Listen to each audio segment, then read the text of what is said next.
बिस्मिल्लाहिर्रहमानिर्रहीम। आज तक के मुअज़्ज़ज़ नाज़रीन अस्सलाम वालेकुम। अब किस नंबर 120 मुलाहिज़ा फरमाएं। नर्स ने एक चीख मारी और बाथरूम की तरफ दौड़ी। मैं मरना नहीं चाहती। उशिया साहब पहले ही जवाब दे चुके थे। ये दहशतज़दा कर देने वाला झूठ उसको बड़ा भयानक सच नजर आया। उसने दीवानावार चीखना शुरू किया, मैं अभी नहीं मरूंगी। होली फादर, मुझे मौत से बचा। मैं बहुत गुनाहगार हूँ, मुझे शैतान से बचा। वाश बेसिन में बहने वाले पानी की आवाज से अंदाजा होता था कि वो जहर आलूदा हाथ को रगड़ रगड़ के धो रही है। बेकार है। मैंने बाथरूम की तरफ देखकर हमदर्दी से कहा, जो नुकसान होना था हो चुका। अब सिवाय बहादुरी के मौत का इंतजार करने के और हम क्या कर सकते हैं। झूठ बोलते हो तुम, पीडरू चिल्लाया। नर्स के नर्वस ब्रेक डाउन ने उसे भी परेशान कर दिया था। एक नर्स तुमसे ज्यादा मालूमात रखती है, मैंने कहा, क्योंकि वो डॉक्टरों के साथ रहती है। हॉस्पिटलों में हर किस्म के केस आते हैं और ये बात मुझे मालूम है, तो उसको कैसे मालूम ना होगी। नर्स अभी पागलों की तरह चिल्ला रही थी। मेरी माँ मर जाएगी, फिर पीटर तुम सबको मार डालेगा। डर्टी डॉग, उसने मुझको प्रपोज किया था। वो बाहर आके पीडरू पर हमलावर हुई।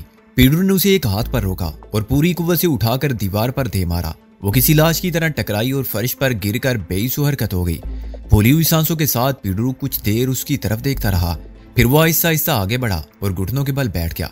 नर्स का हाथ थाम कर उसने नब्ज देखी और इत्मीनान का सांस लेकर सैमसन की तरफ देखा। हाथ के इशारे से उसने सैमसन को मेरी तरफ से गाफिल ना होने की हिदायत दी और यह समझाया कि नर्स जिंदा है। डॉक्टर को बुलाता हूं मैं, उसने मुझे सुनाने के लिए कहा और झुककर नर्स को उठा लिया। उसे कंधे पर डालकर पीडरू ने एक हाथ से दरवाजा खोला और फिर बाहर से मुकफ्फल किया। मेरा जहन तेजी से काम कर रहा था। एक बात जो मैंने कती गैर संजीदगी से कोई मकसद सामने रखे बगैर कही थी, उसके हैरत अंगेज नताइज जाहिर हो रहे थे। मैं इस मुख्तसर से वक्फे से कोई फायदा उठा सकता था, जिसमें मेरा मुहाफिज और निगरान सिर्फ एक गोरीला रह गया था, जो अक्ल फहम में किसी बच्चे से भी कम था। हालांकि उसका वजूद मुझ पर भारी पड़ता था। उसके खिलाफ सिर्फ अकल इस्तेमाल की जा सकती थी। वो अपने मालिकों के इशारे पर चलता था, मगर हैवान का क्या है। उसे पीडरू अपने काबू में कर सकता है तो मैं क्यों नहीं कर सकता। वो सिर्फ अमल करता है, नताइज और अंजाम के बारे में सोचना उसके लिए मुमकिन नहीं। सैमसन, मैंने हाथ उठा के चुटकी बजाई। वो हरकत पर मेरी तरफ मुतवज्जो हुआ। तुमने देखा? मैंने हाथ के इशारे से एंटर घुमाया और दरवाजे की तरफ इशारा किया। इसने अभी नर्स को मारा है, वो मर गई है। मरे हुए आदमी की अदाकारी मैंने यूं की कि आंखें साकत करके गर्दन टुलका के और हाथ पैर ढीले छोड़ के अपना सांस रोक लिया। चंद सेकंड बाद मुझे सैमसन की आंखों में खौफो हिरास नजर आया। अभी वो वापस आएगा। मैंने दरवाजे के दोबारा खुलने और पीडरू के अंदर आने का तासर दिया। उसके हाथ में वही होगा। मैंने हवा में हाथ लहरा के हिंटर का मफहूम वाज़े किया और अब तुम्हारी बारी है। मैंने उंगली से उसके सीने की जानिब इशारा किया। वो तुमको इतना मारेगा। सैमसन मेरी बात समझ रहा था और बड़े इन्हेमा के साथ समझने की कोशिश भी कर रहा था। वो मुंतजिर था कि मैं अगले मंजिर का बयान करूं जो उसकी आंखें अभी अभी देख चुकी थी। शायद वो सोच रहा था कि नर्स तो हल्की फुल्की औरत थी जिसकी लाश को पीडरू उठा कर ले गया, खुद उसकी लाश को पीडरू कैसे ले जाएगा। वो कुछ कंफ्यूज भी था। इशारों की जबान में पीडरू ने उसे इत्मीनान दिलाया था कि नर्स जिंदा है। मैंने उसके बरक्स बात कही और वो परेशान था कि किस पर यकीन करे और किस पर ना करे। उसने देखा था कि पीडरू ने नर्स के एक घंटे रसीद किया, फिर वो पागलों की तरह गुस्ल खाने में गई थी और निकल गई थी तो पीडरू पर लपकी थी। उसके बाद सैमसन ने सुना कुछ नहीं था। वाकयात की एक खामोश फिल्म देखी थी। उसका अंजाम क्या था? वही जो डॉक्टर का हुआ था और उससे पहले न जाने कितने लोगों का हो चुका था। सैमसन ने देखा था कि वो किस तरह मारे गए थे। उसे अपनी सजा भी याद थी। क्या अब उसका भी वही असर होगा? मालिक उस पर सख्त नाराज था। उसकी नाराजगी बुरी चीज है। मैंने उसे साकत और सामत खड़ा देखकर एक जस लगाई। मेरा बायां पैर पहले जमीन पर पड़ा, दूसरा पांव जमीन पर रखते ही दर्द की टेस उठी। मैं लड़खड़ाया, मगर जिस्म के बोझ को पंजों पर संभाल कर मैंने एक और छलांग लगाई। मजरू पैर पर मेरा वतन चंद सेकंड से ज्यादा नहीं रहा और मैंने कमरे का आधे से ज्यादा फासला तय कर लिया। सिर्फ एक बार सर घुमा के मैंने तीसरी कोशिश की। सैमसन को होश आ गया था और वो मेरे ताकुब में आ रहा था, लेकिन वो बेड के दूसरे किनारे पर था। एक लम्हे के लिए मुझे यूं लगा जैसे मैं गिर रहा हूं। मेरे जिस्म की बाकी बांदा कुव्वत को मुइतमे किया। जान हथेली पर रखकर बाजी लगाई है तो हारनी नहीं है, मैंने खुद को याद दिलाया, वरना यह दरिंदा मुझे दबोच लेगा और मेरी हड्डियां सलामत नहीं छोड़ेगा। बाथरूम का खुला दरवाजा मेरे सामने आ गया। सिर्फ एक और कोशिश और ऐसी भरपूर जिद्दोजहद। मैंने हामते हामते गहरा सांस लिया और फिर दाएं पैर का सहारा लेकर आखिरी छलांग लगाई। मैं दरवाजे से अंदर जाकर गिरा। सैमसन मुझे चंद कदम दूर नजर आया। एक बिखरा हुआ हैवान। मैंने लात मार के दरवाजा बंद किया और बाएं घुटने पर उठकर अंदर से लॉक कर दिया। सैमसन किसी बैल की तरह दरवाजे से टकराया। उसके हल्क से खौफनाक आवाजें निकल रही थी। मोहलत बहुत कम थी। मैंने उस हैवान को उसी तरह मुश्तइल कर दिया था जिस तरह एक बुल फाइटर कपड़ा लहरा के खूनख्वार सांड को मुकाबले के लिए उकसाता है, लेकिन बुल फाइटर अपनी फुर्ती और दानत से काम लेता है और बिलाखिर सांड की गर्दन तोड़ देता है। वक्त जाया किए बगैर बै उठा और फिसल के गिरा। सैमसन ने दरवाजे पर ज्यादा कुव्वत से टक्कर मारी और धमाका मुख्तसर से कमरे में गूंजा। मुझे यूं लगा जैसे दरवाजे के साथ बाथरूम की दीवारें तक हिल गई हैं। 2-3 टुकड़ों में दरवाजे के कब्जे निकल जाएंगे या पट टूट कर गिर जाएंगे। किसी जानवर की तरह चारों हाथों पैरों पर खुद को घसीटता मैं उस फ्लैश टैंक तक पहुंचा जिसमें मेरा पोशीदा हथियार मौजूद था। सैमसन ने तीसरी बार टक्कर मारी और वो दरवाजा लड़खड़ाया। अगर पीडरू ये धमाका सुन के आ पहुंचता तो मेरा मिशन नाकामी के इबरतनाक अंजाम में बदल जाएगा। वो सैमसन को रोक लेगा और रिवॉल्वर से फायर करके डोर लॉक को उड़ा देगा। मैंने फ्लैश का ढकना उठा के नीचे फेंका। चीनी मिट्टी का ढकना एक आवाज के साथ सीमेंट के फर्श पर गिरा और बिखर गया। मेरे हाथों ने पलक झपकने में अंदर से डिबिया निकाली। सुरेंज को अपने हाथ में थाम के मैं तेजी से पलटा। इसकी कातिल सुई का रुख मुखालिफ समत में था। आखिरी मरला उसे इंतहाई एहतियात के साथ सही वक्त पर और मौसर तौर पर इस्तेमाल करने का था। सेकंड के एक हिस्से के फर्क से दरवाजे का पट अंदर की जानिब गिरा और सैमसन अपनी जिसामत के बायस अपने ही जोर में अंदर आया। मेरी बाईं टांग आगे बढ़ी और सैमसन मुंह के बल गिरा। उसके हल्क से आ जैसी आवाज निकली और उसके दोनों रीछ जैसे बाजू ऊपर उठ गए। फिर वो दरवाजे के पट पर गिरा। मैं गात में बैठे हुए शिकारी की तरह लपका और अगले लम्हे इंजेक्शन की सुई पुश्त की जानिब सैमसन की कमर से जरा नीचे गोश्त में उतार दी। वो चुभन को इसलिए महसूस ना कर सका कि गिरने से उसके सर पर चोट आई थी जिसने वक्ती तौर पर उसे चकरा दिया था। सुरेंज की दवा उस इंसान नुमा हैवान के जिस्म में उतर गई जिसकी जिंदगी खुद उसके लिए बेमसरफ थी। उसका मसरफ दूसरों के लिए यही था कि एक हैवानी कुव्वत से कमजोर इंसानों को ज़ेर किया जाए और ज़रूरत महसूस हो तो उन्हें डॉक्टर की तरह तोड़ फोड़ के ख़त्म करने में इस्तेमाल किया जाए। उसका मरना जीना अपनी मर्जी पर मुनहसर नहीं था और जो लोग उसकी ज़िंदगी पर इख्तियार रखते थे उसे एक हलाकत खेज कुव्वत के तौर पर इस्तेमाल कर रहे थे। वो इंसान नहीं, इंसानों की ज़िंदगी ख़त्म करने का एक जरिया था। पिस्तौल और बंदूक, टैंक और बम की तरह जो खुद खतरनाक नहीं होते उनको इस्तेमाल करने वाले और इस्तेमाल करने वालों के अज़ाइम खतरनाक होते हैं। सैमसन अगर जिंदा रहता तो न जाने कितने खून और करता। इस खूनी दरिंदे को ख़त्म कर देना किसी आदमखोर शेर को मार देने के मुतरादिफ था। मेरा दिल बड़े जोर से धड़का। अगर इंजेक्शन में जहर ना हुआ, सिर्फ बी कम्प्लेक्स हुआ, लेकिन बी कम्प्लेक्स की मखसूस बू होती है। मैंने इंजेक्शन की सुरेंज को सूंघा और फ्लैश में फेंक दिया। उसका शीशा चूर चूर होकर फ्लैश के पानी में गिर गया। ड्यू पैक कर सैमसन ने उठना चाहा लेकिन नाकाम रहा और उसके हल्क से निकलने वाली आवाजें भयानक खरखराहट में बदल गईं। उसी वक्त पीडरू अंदर आया। मैंने दरवाजे का कफल खुलने की आवाज सुनी नहीं थी लेकिन उसने बाथरूम के अंदर का मंजर फौरन देख लिया था। सैमसन, वो चिल्लाया और रिवॉल्वर निकाल के तोड़ा। क्या हुआ है सैमसन को? वो जानता था कि सैमसन के कान नहीं है। चुनाची उसे पुकारने के बावजूद सवाल पीडरू ने मुझसे ही किया था। सैमसन का जिस्म बड़े अजीब और भयानक करब में मुबतला था। वो पलट रहा था और ईंट रहा था। पीडरू उसके पास पहुंच के झुका। उसी वक्त सैमसन के जिस्म ने आखिरी झटका किया और साकत हो गया। उसकी खुली आंखें बाथरूम की छत पर मुर्तकिज हो गईं। अगर मेरे पास कुछ होता तो मैं एक लम्हे की इस मोहरत से फायदा उठा सकता था जब हैरत, खौफ और गुस्से ने पीडरू को मफलूज कर दिया था। लेकिन मेरे आसपास सिर्फ फ्लैश टैंक के ढकने के टुकड़े थे। बेइख्तियार मैंने एक बड़ा टुकड़ा उठाया और पीडरू पर जा पड़ा जिसने रिवॉल्वर का दस्ता मेरे सर पर मारने के लिए जस लगाई थी।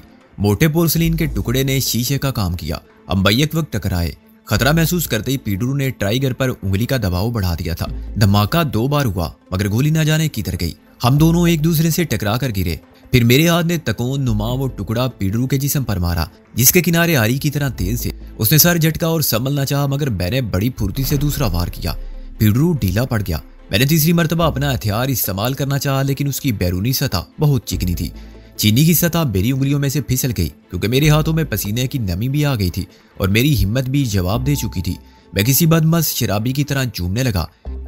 एक धुंधले साए की तरह मैंने पीडरू को स्लो मोशन में उठते और हाथ उठाते देखा। फिर जरब मेरे सर पर लगी और मैं अंधेरे कुएं में गिर गया। बिल्कुल पुरसकून हो गया। जिंदा रहने की तमन्ना लाशऊर में मौजूद थी और उसी ने बेहोशी के वक्फे में एहसास को बेदार करने की कोशिश जारी रखी। यह तमन्ना एक आवाज बन के मुझे जगा रही थी कि इतनी जिद्दोजहद के बाद हिम्मत ना हारो, उठो, वक्त से फायदा उठा लो और निकल जाओ। आजादी की मंजिल के रास्ते तक पहुंच जाने के बाद वापसी का कोई सवाल नहीं। पल भर के लिए गुप अंधेरे में राबिया एक पैकरे दूर बनकर उभरी और उसने अपने हाथ फैलाए। उठो सिकंदर, अब ना उठे तो फिर ये कभी मौका ना मिलेगा। ये लोग तुम्हें एक जरूरत के तहत इस्तेमाल करेंगे। मगर ये जरूरत कोई मजबूरी नहीं है, ये तुम्हें कत्ल भी कर सकते हैं, मगर तुम्हें जिंदा रहना है अपने लिए, मेरे लिए। मैंने आंखें खोल के देखा, बाथरूम के फर्श पर 3 अफराद पड़े हुए थे। एक सैमसन था जिसे सूरह इसराफील अलैहिस्सलाम फूंके जाने से कबल नहीं उठना था। दूसरा पीडरू था जिसके सर पर मेरे हाथ की कोई जरब कारी साबित हुई थी और मुझे लिटाने के बाद वो खुद भी लेट गया था। तीसरा मैं था जो सैमसन की लाश के ऊपर गिरा था। मेरा सर उसके सीने पर था, चुनाचे आंखें खोलते ही मेरी नजरें उसकी बेनूर नजरों से मिली और मेरे जहन को एक झटका सा लगा। मैं उठ बैठा।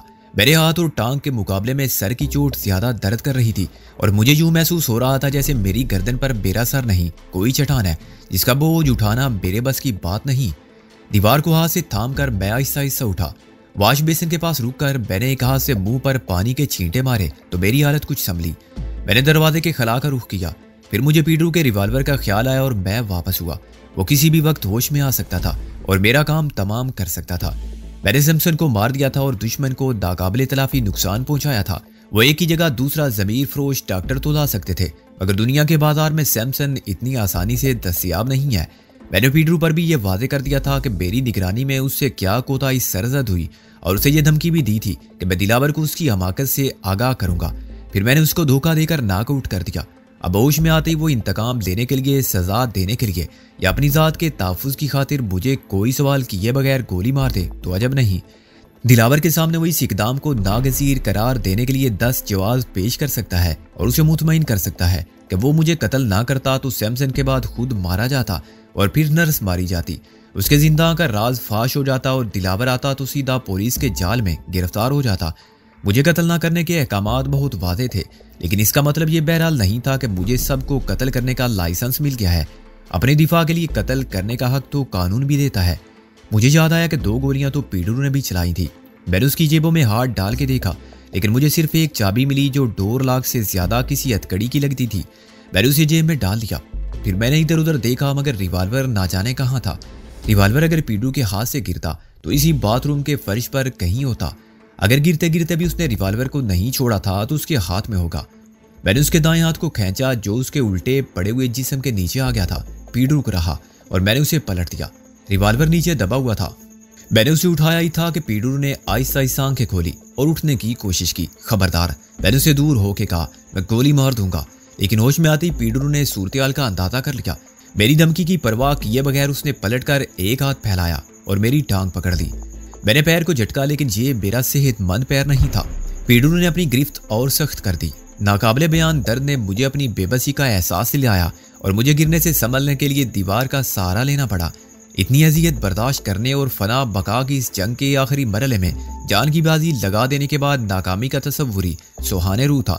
अब मैं शिकस्त किसी कीमत पर कबूल नहीं कर सकता था। पीडरू, छोड़ दे मुझे कुत्ते, मैंने हांफते हुए कहा और तकलीफ के बावजूद अपना पैर छुड़ा के दरवाजे की तरफ बढ़ने की जिद्दोजहद जारी रखी। कमजोरी मुझ पर फिर गालिब आने लगी थी, लेकिन दोबारा बेहोशी का मतलब था मौत। मैंने रिवॉल्वर से निशाना लिया और ट्रैगर दबा दिया। रिवॉल्वर में गोली होती तो पीडरू की कलाई को तोड़ती हुई निकल जाती, मगर मैगजीन खाली हो चुका था। रिवॉल्वर में से आवाज बरामद हुई। मैंने फिर कोशिश की और आखिरी वक्त में झुककर रिवॉल्वर का दस्ता पीडरू के हाथ पर दे मारा। पीडरू को रहा और मेरी टांग आजाद हो गई। मैं बाहर भागा और गिरा। मेरी टांग ने मेरा साथ नहीं दिया। पीडरू उठ के खड़ा हो चुका था। मैंने एक नजर उसे देखा और दूसरी नजर से उस बेसाखी को जो मेरे बेड के साथ खड़ी थी और मुझसे दूर नहीं थी। बेसाखी हाथ में आते ही बैग टांग पर उठा और तेजी से घूमा। पीडरू किसी जख्म खुर्दा दरिंदे की तरह मुझे दबोचने के लिए आगे बढ़ रहा था। मैंने बेसाखी घुमाई और उसके निचले हिस्से को पीडरू के सर पर लगते देखा। निचला हिस्सा डंडे की तरह गोल था और उस पर लोहे का खोल भी चढ़ा हुआ था।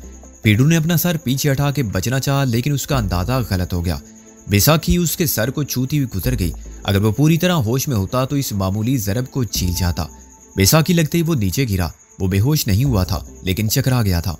मैं दरवाजे की तरफ लपका जो पीडरू ने अंदर आते वक्त खुला छोड़ दिया था। चाबी बाहरी लगी रह गई थी। मैंने एक लम्हे का तवक्कुफ किए बगैर चाबी घुमा दी और निकाल के जेब में डाली। फिर मैंने अपने जिंदा को बाहर से देखा। मैगजीने के मुकाबिल खड़ा था। दाएं बाएं कुछ भी नहीं था जिससे यही नतीजा अखज़ किया जा सकता था कि वो कमरा जहां मैं कैद था और जहां सैमसन की लाश के अलावा पीडरू पड़ा रह गया था, किसी मकान में सबसे ऊपर वाली मंजिल पर बना हुआ वो वाहिद कमरा था। खिड़की से नजर आने वाले दरख्तों की बुलंदी से ऊपर परिंदों को बहवे परवाज देकर मैंने ये अंदाजा कर लिया कि मैं सतह जमीन से खासा ऊपर हूँ, तीसरी या चौथी मंजिल पर। अब मैंने जीने को देखा तो मुझे एक और तलबगारे जहां मरहले से गुजरना मुश्किल दिखाई दिया। ये जीना सिर्फ एक ढांचा था जिसमें बगैर प्लास्टर की सीढ़ियां थी और कोई रेलिंग नहीं थी। दोनों तरफ आड़े तिरछे जंग खूरदा सरिये निकले हुए थे। अगर दीवार उठाई जाती तो ये सरिये अंदर आ जाते, लेकिन न जाने क्यों बाथरूम की तरह जीना भी तकमील के आखिरी मराइल में रुक गया था। एक तरफ घर की निचली मंजिल का पूरा नक्शा था, लेकिन दूसरी तरफ सिर्फ खला था, खाली मैदान जिसमें ईंट पत्थर के ढेर थे और खुदरू झाड़ियों के दरमियान एक बबूल उगा हुआ था। करीब तरीन मकान भी 50 गज दूर था और बेशर मकान एक दूसरे से अलग ज़ेरे तकमील या नए बने हुए थे। मेरा अंदाजा दुरुस्त था। मैं 2 मंजिला मकान की छत पर बने हुए कमरे में बंद हो गया, गोया तीसरी मंजिल पर था। सबसे ऊपर का ये कमरा फाजिल था जिसे मकीन पूरा ना कर सके, ताम रिहाइश के काबिल था और इसमें मेहमान ठहर सकते थे या नौकर रह सकते थे। गौर से देखने के बावजूद मैं गिरदोनवा से अंदाजा ना कर सका कि मैं कहाँ हूँ। बैसाखी बगल में दबा के मैंने पूरी एहतियात के साथ पहले जीने से दूसरे जीने पर कदम रखा। अपना तवाज़ुन बरकरार रखना इंतहाई जरूरी था, वरना मैं दाईं जानिब 20 फुट नीचे पत्थरों पर गिरता तो बाईं जानिब उससे 20 फासला तय करके सहन में सीमेंट के पक्के फर्श पर 2 जीने उतरकर मुझे एहसास हुआ कि यह काम कितना मुश्किल है। पहले मैं जिस्म का सारा बोझ एक टांग पर डालता था जो ठीक थी, फिर किसी चीज का सहारा लिए बगैर बैसाखी अगले जीने पर रखता था और इस मसनूई टांग के सहारे आगे झुककर नीचे आता था। दोनों मरतबा मेरे जिस्म की सारी कुव्वत सर्फ होती थी, मगर बैसाखी के निचले गोल हिस्से पर तवाज़ुन रखने की मुझे मशक ही ना थी। तीसरा जीना उतरने से पहले मुझे चक्कर सा आया और जीना मेरी नजरों के सामने हिलने लगा। मैं फौरन बैठ गया। बैठ के उतरना निस्बतन आसान था और इसमें गिरने के इम्कानात मालूम थे। नीचे पहुंचने से पहले मुझे कई बार पीडरू का ख्याल आया।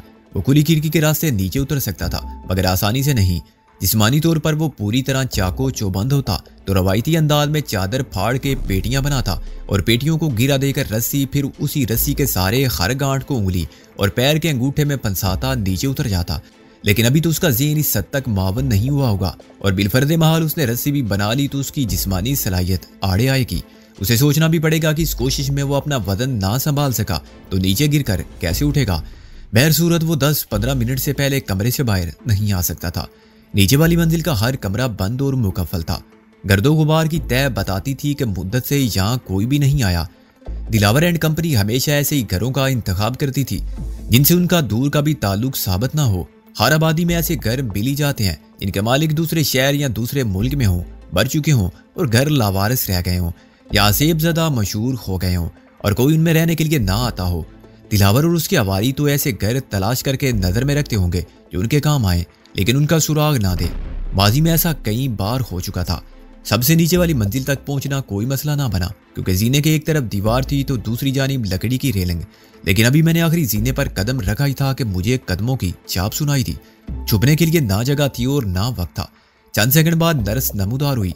मुझे देखते ही वो बुरी तरह चौंकी और उसका हाथ खुद बखुद रिवाल्वर निकालने के लिए बढ़ा, मगर मैं खाली रिवाल्वर का रुख पहले ही उसकी तरफ कर चुका था। बिल्कुल सीधी खड़ी रहो, मैंने सपाट लहजे में हुक्म दिया, वरना जिस तरह मैं 2 गोलियों से सैमसन और पीडरू को ठंडा कर आया हूँ उसी तरह तीसरी गोली से मैंने निशाना लेने के अंदाज में रिवाल्वर ऊपर उठाया। प्लीज प्लीज मुझे मत मारो। वो कांपने लगी। तुम जैसा कहते हो मैं वैसा ही करूंगी। अच्छा तो पहले अपने दोनों रिवाल्वर निकालो। एहतियात से आहिस्ता आहिस्ता और नीचे मेरे पैरों की तरफ फेंक दो, मैंने कहा, और ये मत भूलना कि मुझे सिर्फ ट्रैगर दबाना है।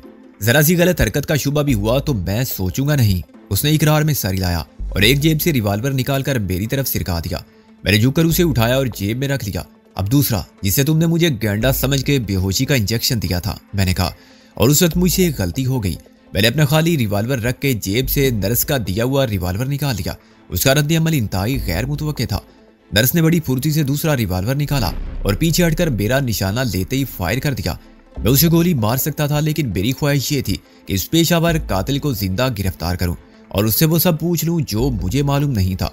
चुनाचे अपनी धमकी पर अमल करने की बजाय मैंने नीचे गिरकर खुद को उस जहरीले तीरनुमा कारतूस से बचा लिया जो मेरे जिस्म में कहीं भी बेबस हो जाता तो 3 मिनट के अंदर अंदर मुझे लिटा देता। मैंने नर्स को एक गाली दी जो बिला इरादा मेरी जबान पर आ गई थी और महज उसे खौफजदा करने के लिए रिवाल्वर उठा के ट्रैकर दबा दिया। मैं मुतमईन था कि गोली उसे छुए बगैर उसके सर के ऊपर से गुजर जाएगी, लेकिन एक बार फिर ट्रैगर दबाने की आवाज ना आई। नर्स कहका मार के हंसी। अब तुम जहां बैठे हो वहीं बैठे रहो, उसने मुझे हुक्म दिया। न जाने क्यों हंसी की तरह मुझे ये हुक्म भी एक खोखली धमकी लगा। मुझे अपनी हमाकत का शिद्दत से एहसास हुआ। गालिबन पीडरू ने उसके रिवाल्वर की गोलियां निकाल ली थी और नर्स ये बात जानती थी। इससे पीडरू का खाली रिवाल्वर बहरहाल बेहतर था, जिसने नर्स को दहशत ज़दा करके मेरा हुक्म मानने पर मजबूर कर दिया था। मैंने बैठे बैठे उसकी आंखों में आंखें डालकर देखा, फिर वो मुझे निशाना बना के खड़ी थी। एक सेकंड मुंजमिद होकर इंतजार का करब बन गया। इंतजार किसका है, मैंने उस सेकंड के बोझ तले दबकर कहा, लेकिन वो उसी तरह खड़ी रही। फिर हकीकत को मैंने उसकी आंखों में पढ़ लिया। निशाना खता हो जाने के बाद भी वो खाली हाथ रह गई थी। ये रिवाल्वर बेमसरफ हो गया था, शायद दूसरी बार चलाने के लिए उसे फिर लोड करना पड़ता। दर्स की हंसी एक बेजान मुस्कुराहट में डलकर गायब हो गई। मैं आहिस्ता आहिस्ता उठा और बेसाखी लेकर खड़ा हो गया। अब हम दोनों के हाथों में बेमसरफ खिलौने हैं। मैंने मानी खेज मुस्कुराहट के साथ कहा, अमलन हम दोनों खाली हाथ हैं। मेरी एक टांग और एक हाथ पूरी तरह कारआमद नहीं है, लेकिन मेरे पास ये इजाफी हथियार है। मैंने बेसाखी उठा के कहा, इसके अलावा जैसे मरा हाथी 1.25 लाख का होता है, ऐसे ज्यादा मरा पूरी इमारत के मुकाबले में भारी पड़ता है। इसके अलावा जैसे मरा हाथी 1.25 लाख का होता है, ऐसे ज्यादा मर्द पूरी औरत के मुकाबले में भारी पड़ता है। तुम आजमाना चाहोगी? अगर तुमने मेरी तरफ कदम बढ़ाया। वो चिल्लाई और उसने खाली रिवाल्वर मुझ पर खींच मारा। रिवाल्वर 1 फुट दूर से गुजरा और जीने की दीवार पर लगा। मैं शोर मचाऊंगी, वो नर्वस होकर बोली। चोर मचाए शोर, मैंने कहा, अपना ये शौक भी पूरा कर लो। फायदा होगा या नहीं ये तुमको यकीनन मालूम होगा। शोर मचाने की जरूरत महसूस होती तो मैं तुम्हारे मुकाबले में लाउड स्पीकर की तरह चिल्ला सकता था, लेकिन मैं जानता था कि इससे सिर्फ मेरी आवाज खराब हो जाएगी। सुनेगा कौन मेरी? तुम्हारी आवाज भी कहां तक जाएगी? सुनने वाले तो मर गए। मौत की खबर ने उस पर कोई असर नहीं किया था। फिर मुझसे क्या चाहते हो तुम? वो एक कदम पीछे होके बोली। मेरा कोई कसूर नहीं, मैं मजबूर थी। हम सब के पास मजबूरी एक ढाल का नाम है। मैंने एक कदम आगे बढ़ाया। इसकी आड़ में हम अपनी हर गलती को छुपा के दुनिया से लड़ते हैं। चोर कहता है मैं मजबूर था, तवाइफ खुद को मजबूर कहती है, स्मगलर तक मजबूर है। या आखिर कौन सी मजबूरी होती है ये? पेट की? पेट भर रोटी तो शराफत और इज्जत से भी मिल जाती है।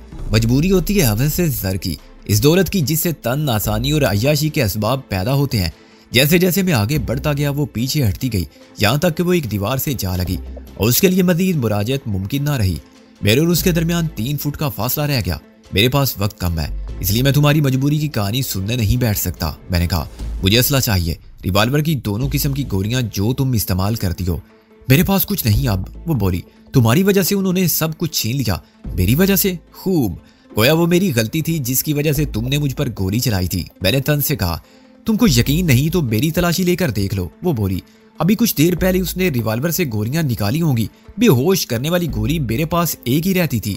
अफसोस ये है कि मैं तुम जैसी औरत पर यकीन नहीं कर सकता। मैंने कहा, तुम्हें इल्म था कि रिवाल्वर खाली है? हाँ, अभी होश में आने के बाद मैंने उसे कत्ल करने की कोशिश की थी। वो बोली, उसने मुझे काबू करके रिवाल्वर छीन लिया और गोलियां बाहर फेंक दी। फेंक क्यों दी? मैंने कहा, जेब में क्यों नहीं डाली? वो खुद उन्हें इस्तेमाल कर सकता था। नर्स ने नफी में सर हिलाया।